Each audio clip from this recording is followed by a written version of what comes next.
CPM বেকারদের শোষণ করত। একটা অটোর পারমিটের জন্য পার্টি ফান্ডে 1 থেকে 1.5 লক্ষ টাকা দিতে হতো।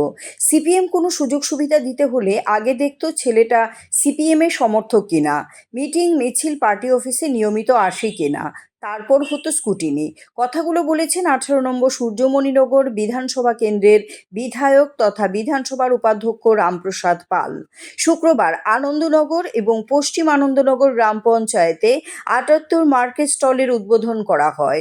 এই অনুষ্ঠানে বক্তব্য রাখতে গিয়ে তিনি সিপিএমের তীব্র সমালোচনা করেন। সিপিএম কিভাবে বেকারদের বঞ্চনা করত তা তুলে ধরেন। পক্ষান্তরে বলেন, বিজেপি দল বেকারদের কথা সবসময় ভাবে। তিনি নিজেও বেকারদের জন্য বিভিন্ন সুযোগ সুবিধা করে দেওয়ার চেষ্টা করেন।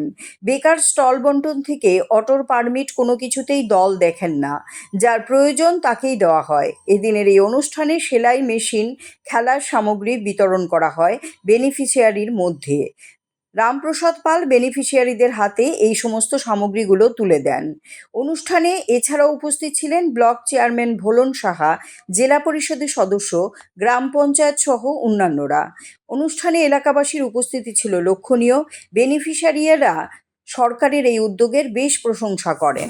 বলছে আপনারা শুনুন, যারা এই এলাকায় এখনো সিপিএম নিয়ে গর্ব করে বলেন, আপনারা যারা এখনো সিপিএম কে এখানে আবার প্রতিষ্ঠিত করতে চেষ্টা করছেন, এলাকা মানুষকে বিভ্রান্ত করে, আমি বলছি, আমি এই এলাকায় কমসে কম আমার প্রধান এখানে আছে, দুই দিকে প্রধান, উপরে প্রধান মলয়দা আছে।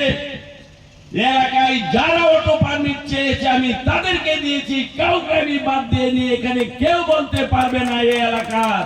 এবং তাদের কাছ থেকে 1টি টাকাও দলীয় ফান্ড বা রামপ্রসাদ পালের সামনে এসে দাঁড়িয়ে কথা বলতে হবে পারবে যে আমরা তাদের কাছ থেকে 1টি টাকা তাদেরকে নিয়েছি।